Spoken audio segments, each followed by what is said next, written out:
आज से माता रानी के गुप्त नवरात्रे शुरू हो रहे हैं। सबसे पहले दर्शकों को बता दूं कि ये नवरात्र नहीं है, नवरात्र साल में 2 बार आते हैं। ये गुप्त नवरात्र हैं जिसकी जानकारी बहुत कम लोगों को होती है, लेकिन हम फैमिली गुरु में हमेशा गुप्त नवरात्रे की जानकारी देते हैं ताकि किसी भक्त से कोई गलती ना हो और कोई अपॉर्चुनिटी भी मिस ना हो। ये गुप्त नवरात्र माँ की कृपा और गुप्त सिद्धियां दिलाने वाले होते हैं। आज गुप्त नवरात्र के एक से बढ़कर एक उपाय बताने वाली हूँ। आपकी शादी होगी, मनचाहा दूल्हा मिलेगा, मनचाही दुल्हन मिलेगी, माता रानी की कृपा से आपकी पसंद की शादी होगी। आज आपको माँ के गुप्त नवरात्रि का वो महामंत्र पता चलेगा जिससे माँ लक्ष्मी भी प्रसन्न होंगी। और आज 9 दिन में माँ के 9 स्वरूपों के 9 अचूक उपाय भी बताने वाली हूँ। रोज एक उपाय कीजिए, आपकी हर समस्या का समाधान होगा। आइए जानते हैं आज का पहला महा उपाय। आपको पूरा साल माँ की कृपा पानी है तो अपने घर के पूजा स्थान पर एक पटड़े पर लाल रेशमी कपड़ा बिछाइए। इस पर 11 गोमती चक्र, 3 लघु नारियल रखिए। सभी चीज़ें सही रूप से रखने के बाद रुद्राक्ष या स्फटिक की माला से इस मंत्र का जाप करें, ऐं क्रीं श्रीं। फिर देखिए कैसे कमाल होता है। आज से गुप्त नवरात्र आरंभ हो रहे हैं। अगर शादी नहीं हो रही है तो गुप्त नवरात्र के दिन किए गए उपाय बड़े कारगर होते हैं। गौर से सुनिए। सबसे पहले लड़कियां सुने कि उन्हें मनचाहा वर कैसे मिलेगा। लड़कियां गुप्त नवरात्र में शिव मंदिर जरूर जाएं। भगवान शिव और मां पार्वती पर जल और दूध चढ़ाएं। साथ ही चंदन, पुष्प, धूप, दीप नैवेद्य से उनका पूजन करें। अब मौली से दोनों के बीच गठबंधन करें। अब वहां बैठकर लाल चंदन की माला से इस मंत्र का 108 बार जाप करें। मंत्र आराम से पढ़ूंगी, नोट कर लीजिए। यहाँ आप फोटो भी खींच सकते हैं। हे गौरी शंकर अर्धांगिनी यथा त्वं शंकर प्रिय तथा माँ कुरु कल्याणी कांत कांतम सुदुर्लभाम। इसके बाद 3 महीने तक रोज इस मंत्र का जाप शिव मंदिर में या घर के अपने मंदिर में भी कर सकते हैं। माँ पार्वती के सामने 108 बार करें। जल्दी शादी के लिए उपाय और जानिए। गुप्त नवरात्रि में शिव पार्वती माँ का एक पूजा स्थल में चित्र लगाइए। उनकी पूजा अर्चना करने के बाद इस मंत्र का 3, 5 या 10 माला का जाप करें। जाप के बाद भगवान शिव से शादी में आ रही बाधाओं को दूर करने की प्रार्थना करें। मंत्र है ओम शम शंकराय सकल जन्मार्जित पाप विध्वंसनाय पुरुषार्थ चतुष्टय लाभाय च पति में देहि कुरु कुरु स्वाहा। दाम्पत्य सुख के लिए उपाय। अगर जीवन साथी से अनबन होती है तो गुप्त नवरात्रि में आपको जो चौपाई बता रहे हैं इसको पढ़ते हुए 108 बार अग्नि में घी की आहुति दीजिए। नित्य सुबह उठकर पूजा के समय इस चौपाई को 21 बार पढ़ें। अगर संभव हो तो अपने जीवन साथी से भी इस चौपाई का जाप करने के लिए कहें। चौपाई है सब नर करें परस्पर प्रीति चले स्वधर्म निरत श्रुत नीति। मनचाही दुल्हन के लिए भी उपाय जानिए। गुप्त नवरात्रि के दौरान जो भी सोमवार आए उस दिन सुबह किसी शिव मंदिर में जाएं। शिवलिंग पर दूध, दही, घी, शहद और शक्कर चढ़ाते हुए अपनी तरफ से अपने मन से अच्छी तरह से शिवलिंग को साफ करें। शुद्ध जल चढ़ाएं। पूरे मंदिर में झाड़ू लगाकर साफ करें। अब भगवान शिव की चंदन, फूल, धूप, दीप से पूजा अर्चना करें। रात 10 बजे के बाद अग्नि प्रज्वलित कर ओम नमः शिवाय मंत्र का उच्चारण करते हुए घी से 108 आहुति दें। 40 दिनों तक नित्य इसी मंत्र की 5 माला का जाप करें भगवान शिव के सामने बैठकर। जल्दी ही आपकी मनोकामना पूर्ण होने के योग बनेंगे। गुप्त नवरात्रे पर आज महालक्ष्मी की कृपा बरस सकती है। जी हाँ, आपको क्या करना है, कैसे करना है वो ज़रूर जान लीजिए। गुप्त नवरात्र के उपाय मैं आपको बताने जा रही हूँ। सबसे पहले जानिए कि गुप्त नवरात्र में आपकी दुकान या घर में कैसे लक्ष्मी की कृपा बरसेगी। गुप्त नवरात्र के दौरान किसी भी दिन स्नान करने के बाद उत्तर दिशा की ओर मुख करके पीले आसन पर बैठ जाएं। अपने सामने तेल के 5 दीपक जला लें। ये दीपक शाम तक जलते रहने चाहिए। दीपक के सामने लाल चावल की एक ढेरी बनाएं। फिर उस पर एक श्री यंत्र रखकर उसका कुमकुम, फूल, धूप और दीप से पूजन करें। उसके बाद एक प्लेट पर स्वास्तिक बनाकर उसे अपने सामने रखकर पूजन करें। श्री यंत्र को अपने पूजा स्थल पर रखें और बाकी सामग्री को नदी के पास छोड़ दें। नदी को पोल्यूट ना करें। इस उपाय से अचानक धन का लाभ होगा। जल्द शादी के लिए गुप्त नवरात्र में शिव पार्वती का एक चित्र अपने पूजा स्थल में रखें। उनकी पूजा करने के बाद जो मंत्र बता रहे हैं इसके 3, 5, 10 माला का जाप करें। भगवान शिव से शादी में आ रही बाधाओं को दूर करने के लिए प्रार्थना करें। मंत्र है ओम नमः शिवाय। अब उनकी बात जिनकी नौकरी में प्रॉब्लम आ रही है, इंटरव्यू में सफलता पाने के लिए सफ़ेद रंग का सूती आसन बिछाकर ईस्ट की ओर मुंह कर उस पर बैठ जाएं। अब अपने सामने पीला कपड़ा बिछाकर उस पर 108 दानों वाली स्फटिक की माला रख दें और इस पर केसर और इत्र छिड़क कर इसकी पूजा करें। इसके बाद धूप, दीप और अगरबत्ती दिखाकर मंत्र की 31 माला का जाप करें। इस प्रकार 11 दिन करने तक वो माला सिद्ध हो जाएगी। जब भी इंटरव्यू में जाएं, इस माला को पहन कर जाएं, सफलता ज़रूर मिलेगी। मंत्र है ओम ह्रीम वाग्वादिनी भगवती मम कार्य सिद्धि कुरु कुरु फट स्वाहा। अब दूसरे महाउपाय की ओर बढ़ते हैं, इस बारे में आपको बताते हैं। अगर पैसा नहीं टिकता तो क्या करें? शुक्रवार के दिन माता लक्ष्मी के मंदिर में एक जटा वाला नारियल, गुलाब, कमल के फूल की माला, 1.25 मीटर गुलाबी सफ़ेद बड़ा कपड़ा, 1.25 पाव चमेली, दही, सफ़ेद मिष्ठान, एक जोड़ा जनेऊ के साथ माता को चढ़ाएं। इसके बाद माँ की कपूर और देसी घी से आरती उतारें। श्री कनकधारा स्तोत्र का जाप करें। गुप्त नवरात्रि अगले 9 दिन तक रहेगी। ये मैंने आपको कल ही बता दिया था, है ना? आपको रोज़ माँ के 9 स्वरूपों को प्रसन्न करने के लिए एक एक उपाय करना है। हर माँ का सबसे अचूक उपाय आपको बताने जा रही हूँ, ज़रूर कीजिएगा, माँ फल देंगी। माँ शैलपुत्री माँ का पहला स्वरूप, इनको सफ़ेद कनेर का फूल चढ़ाएं। माँ ब्रह्मचरणी माँ का दूसरा स्वरूप, शक्ति प्राप्ति के लिए माँ ब्रह्मचरणी को सिंदूर का चोला चढ़ाएं। माँ का तीसरा स्वरूप माँ चंद्रघंटा, प्रेम में सफलता के लिए माँ चंद्रघंटा को चमेली का इत्र चढ़ाएं। माँ का चौथा स्वरूप माँ कुष्मांडा, संतान के सुख की प्राप्ति के लिए माँ कुष्मांडा पर जयफल चढ़ाएं। माँ स्कंद माता, संतान की सफलता के लिए माँ स्कंद माता पर मेहंदी चढ़ाएं। माँ का छठा स्वरूप माँ कात्यायनी, पारिवारिक सुख के लिए, शांति के लिए माँ कात्यायनी पर साबुत हल्दी की गांठें चढ़ाएं। माँ का 7वां स्वरूप माँ कालरात्रि, अनहोनी और अकाल मौत से मुक्ति के लिए माँ कालरात्रि पर काले चने का भोग लगाएं। माँ का 8वां स्वरूप माँ महागौरी, बुद्धि और समझदारी की प्राप्ति के लिए माँ महागौरी पर सौंठ चढ़ाएं। माँ का 9वां स्वरूप माँ सिद्धिदात्री, मोक्ष की प्राप्ति के लिए माँ सिद्धिदात्री पर केले का भोग लगाएं। आइए बात करते हैं आज के तीसरे महाउपाय की। क्या आप कोई बड़ा काम पूरा करना चाहते हैं और वो पूरा नहीं हो रहा है? तो आपको मंत्र बताने वाली हूँ, इसकी 11 माला का जाप करें। पोटली बांधकर अपनी दुकान या ऑफिस में मुख्य दरवाजे पर किसी ऊंचे स्थान पर ये माला टांग दें। इसके अलावा आप दक्षिणावर्ती शंख में चावल भरकर लाल कपड़े में लपेटकर पूजा स्थान पर किसी पुरोहित से शुद्धि करवाकर मंत्र से, जो मंत्र बता रही हूँ, अभिमंत्रित करवा के स्थापित करवा दें। मंत्र नोट कीजिए, ओम ऐं सर्व कार्य सिद्धि कुरु कुरु स्वाहा। गुप्त नवरात्र आरंभ हो चुके हैं और परसों शनिवार भी है। ये बेहद शुभ संयोग है। अब मैं आपको शनि को प्रसन्न करने के उपाय बताने जा रही हूँ। बिना पैसा खर्च किए आप शनिदेव को खुश कर सकते हैं। बहुत ही आसान उपाय है, बता रही हूँ। हर एक शनिवार को 11 बार महाराज दशरथ द्वारा लिखा गया दशरथ शनि स्तोत्र का पाठ करें।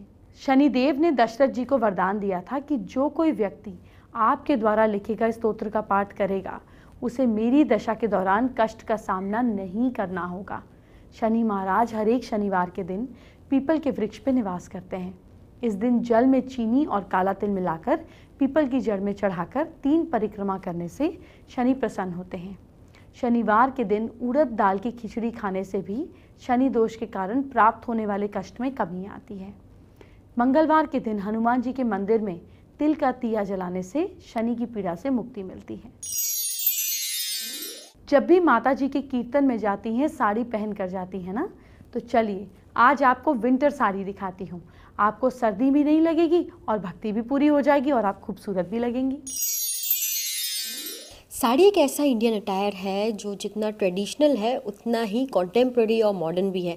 और क्योंकि अब आ गया है विंटर सीज़न, तो ऐसे में आपके पास कौन से ऐसे ऑप्शंस हैं और इस विंटर सीज़न में कौन सी साड़ीज़ आप कैरी कर सकती हैं, साथ ही साथ कुछ ऐसा कलेक्शन जो आपको और भी ज़्यादा खूबसूरत तो बनाएगा ही, साथ ही इस ठंड के मौसम में आपके लिए बहुत ज़्यादा कंफर्टेबल भी होगा।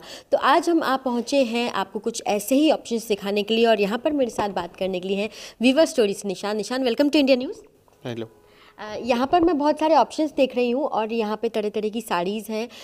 कुछ जैसा कि हम देख पा रहे हैं कि कुछ कॉन्ट्रास्ट भी यहाँ पर कलेक्शन में देख रही हूँ। सबसे पहले अगर इस साड़ी की बात करें निशांत, क्योंकि विंटर सीज़न है और ऐसे में थोड़ा सा हम लोग चूज़ी हो जाते हैं, कॉटन साड़ीज़ नहीं पहन पाती, तो उसके लिए आप क्या कुछ बताने चाहेंगे? इस साड़ी के बारे में बताइए। तो जैसे ही आप देख रहे हैं ये सिल्क साड़ी है, बेसिकली कतान सिल्क पे बनी हुई है, बनारस की वीविंग है इसमें ट्रेडिशनली हमने थोड़ी छोटी छोटी बूटीज रखी हुई हैं, प्लस हैवी पल्लू करके थोड़ा कंट्रास्ट में इसके साथ एक पिंक कलर का थोड़ा यंग लुक देने के लिए इस सीजन के हिसाब से we have taken a blouse which is a contrasting blouse. Similarly इसमें भी हमने ऐसे ही रखा है to appeal to the more younger generation who's not very comfortable wearing traditional attire, so to make it more classier and also तो ये थोड़ा classy बनाने के लिए और इसलिए भी कि लोग इसको अनऑफिशियली भी पहन सकें और ऑफिशियली भी पहन सकें, दोनों तरीके से जी। इसके अलावा यहाँ पर भी मैं कुछ कलेक्शन देख रही हूँ और क्योंकि कहा जाता है कि विंटर्स में डार्क कलर्स ज़्यादा पसंद किए जाते हैं, ज़्यादा कैरी करते हैं, तो उस हिसाब से आपने इनको रखा हुआ है। खासकर ये अभी विंटर सीजन है, साथ में मैरिज सीजन भी चल रहा है जी। तो लोग नॉर्मली इसको हैवी अटायर पहनना पसंद करते हैं जो आपकी ज्वेलरी के साथ ज़्यादा कॉम्प्लीमेंट कर सके। तो इसके लिए हम लोगों ने ये पूरा जाल है, इसको शिकार का कहते हैं, जिसमें एनिमल हंटिंग सीन होता है, उसको हमने उस वीव के हिसाब से बनाया हुआ है। प्लस ये वाला है ओरिजिनल, एक नेशनल म्यूजियम के अंदर इसका एक छोटा सा आप देखेंगे स्वॉच बना हुआ है, तो ये रिक्रिएट किया गया हिस्ट्री का पीस है। इसको हम लोग अपनी लैंग्वेज में अंगूर जाल कहते हैं। तो ये आप देखेंगे बहुत ही अट्रैक्टिव कलर्स में लेके बेस का लेके हमने चेंज किया है और गोल्डन और सिल्वर दोनों, जिसको सोना रूपा जरी कहा जाता है, उस कॉम्बिनेशन में बनाया गया है। तो ये भी बनारस की एक बहुत पहचान है कि सोना रूपा जरी दोनों यूज़ करी गई हैं। एक और बेहद खूबसूरत सिल्क साड़ी में देख रही हूँ और जिसका काम इतना खूबसूरत है, पल्ला भी बहुत खूबसूरत है और कलर भी उसको उतना ही कॉम्प्लीमेंट कर रहा है, गोल्डन और रेड को। इसके बारे में बताइए। ये वाली भी साड़ी एक पीस ऑफ हिस्ट्री है। ये 1860 के अंदर इसका ओरिजिनल पीस बनाया गया था। ये विक्टोरिया अल्बर्ट म्यूजियम लंदन में इसका एक छोटा स्वॉच रखा गया है, उसी से ये साड़ी रिक्रिएट की गई है पूरी। और ये साड़ी में आप देखेंगे पूरे में बूटी है और साथ में कोनिया पल्लू है। ये बहुत ही इंट्रिकेट काम होता है, अलग से बनाया जाता है बनारस में। तो ये 3 जनों के मिलके एक साड़ी बनाई जाती है। बिल्कुल। और देखते ही बन रहा है इसका डिज़ाइन अगर बात करें, और साथ ही साथ जिस तरह से इस पूरी साड़ी में काम है वो अपने आप देखते ही बनता है, क्योंकि विंटर सीज़न तो है ही और साथ ही साथ वेडिंग सीज़न भी इन दिनों ऑन है। तो आपके पास तमाम ऐसे ऑप्शंस हैं जो कि आप इस सीज़न में ऑप्ट कर सकते हैं। ख़ास बात यह है कि बहुत सारे ऐसे फैब्रिक्स होते हैं जो आप विंटर्स में अवॉइड करते हैं। कॉटन आप नहीं कैरी करना चाहते, शिफॉन भी आप कैरी नहीं करना चाहते, तो ऐसे में आप इन सिल्क साड़ीज़ को ऑप्ट कर सकते हैं। हैवी लुक आपको देंगी इस वेडिंग सीजन के लिए भी। तो इस तरह की साड़ीज़ हैं, आप इनको ऑप्ट कीजिए। तरह तरह के कलर्स में मिल जाएंगी, कंट्रास्ट में भी आपको यहाँ पर तमाम ऑप्शंस मिल जाएंगे। तो इस विंटर और वेडिंग सीजन में इन तमाम साड़ीज़ में से अपनी पसंदीदा साड़ी को चूज़ करके दीजिए खुद को बिल्कुल नया लुक। आज का चौथा महाउपाय क्या है ये जान लेते हैं। मुझे बताइए, क्या कर्जा नहीं उतर रहा है? एक नारियल पर चमेली का तेल मिले सिंदूर से स्वास्तिक का चिन्ह बनाइए। कुछ भोग जैसे लड्डू गुड़ चना के साथ हनुमान जी के मंदिर में जाकर उनके चरणों में चढ़ाइए। ऋण मोचक मंगल स्तोत्र का पाठ करिए। आपको पता भी नहीं चलेगा, इतनी आसानी से आपका सारा कर्जा उतर जाएगा। चलिए बताते हैं आपको आज की स्पेशल एस्ट्रो टिप। नवरात्र के दौरान आप एक खास काम कीजिए। माँ के 9 रूपों का नाम लेकर 9 अलग अलग तरीके के ड्राई फ्रूट एक चांदी की प्लेट, चांदी की कटोरी या चांदी के ग्लास में भरकर रख दीजिए। जब नवरात्र पूरे हो जाएं तो ये 9 दिन तक लगातार थोड़ा थोड़ा करके ड्राई फ्रूट खाएं और परिवार को भी खिलाएं। ये श्रद्धा और ये भाव के साथ अगर आप खिलाते हैं तो जो भी आपकी मनोकामना होगी वो ज़रूर पूरी होगी। एंटरटेनमेंट की बात बाद में, पहले आपके कल फ्यूचर की बात। मेष राशि के लोग क्या करें जानिए। मेष राशि के लोग कल के दिन दुर्गा माँ की पूजा जरूर करें। किस्मत साथ दे रही है आपका कल 72%। वृश्चिक राशि के लोग कल मंदिर में धूप अगरबत्ती जरूर जलाएं। भाग्य साथ दे रहा है आपका 69%। मिथुन राशि के लोग बूंदी का प्रसाद बच्चों में बांटें। लक सपोर्ट कर रहा है आपको 66%। कर्क राशि वाले लोग सुबह बिना दूध की चाय पीजिए। भाग्य साथ दे रहा है आपका 49%। सिंह राशि के लोग, ज़रूरतमंद लोगों को खाना खिलाइए। भाग्य साथ दे रहा है आपका 68%। कन्या राशि के लोग, माथे पर केसर का तिलक लगाइए। लक सपोर्ट कर रहा है आपको 79%। तुला राशि के लोग, हनुमान जी की पूजा कीजिए। भाग्य साथ दे रहा है आपका 71%। वृश्चिक राशि के लोग, अपने पेट का खास ख्याल रखें। भाग्य साथ दे रहा है आपका 55%। धनु राशि के लोग, सूर्य देव को प्रणाम कीजिए। किस्मत साथ दे रही है आपका 62%। मकर राशि के लोग, घर में मोगरे की अगरबत्ती जलाइए। भाग्य साथ दे रहा है आपका 67%। कुंभ राशि के लोग, माँ के साथ थोड़ी देर बैठें। किस्मत साथ दे रही है आपका 70%। और मीन राशि के लोग, कल के दिन गायत्री मंत्र का जाप जरूर करें। भाग्य साथ दे रहा है आपका 64%। फेसबुक पर पवन मौर्य ने हमारे साथ अपनी प्रॉब्लम शेयर की है। पवन की हेल्थ अच्छी नहीं रहती और फाइनेंसेस भी ठीक नहीं रहते। इसको ठीक करने के उपाय जानना चाहें। पवन आपकी राशि के स्वामी, आपकी नाम राशि के स्वामी हैं बुध। इसके लिए आपको गरीब बच्चियों को पेंसिल छिल कर देनी है। यह आपकी हेल्थ में इम्प्रूवमेंट लाएगी। और इसके साथ साथ सेहत के लिए आप हरी सब्जियों का सेवन ज़्यादा करें। आइए आपको आज का 5वां और आखिरी महाउपाय बता देती हूँ। किसी भी काम में सफलता नहीं मिल रही है, कोई काम काफ़ी प्रयास के बावजूद भी सफल नहीं हो पा रहा है, तो आप एक लाल सूती कपड़ा लें, उसमें रेशे युक्त नारियल को लपेट लें और फिर बहते हुए जल में प्रवाहित कर दें या पास में छोड़ दें। जिस वक्त आप इसे जल के पास छोड़ रहे होंगे उस वक्त उस नारियल से 7 बार अपनी कामना ज़रूर कहें। चलिए वक्त हो गया है मेरे जाने का, लेकिन कल आप ज़रूर आइएगा, क्योंकि कल गुप्त नवरात्रि में माँ लक्ष्मी की गुप्त उपाय आपको बताऊंगी, ताकि गुप्त तरीके से आपके जीवन में धन आए। तो फिर कल का शो ज़रूर देखिएगा। आपसे मिलते हैं, अब मुझे इजाज़त दीजिए। बाय बाय, टेक केयर, जय माता दी।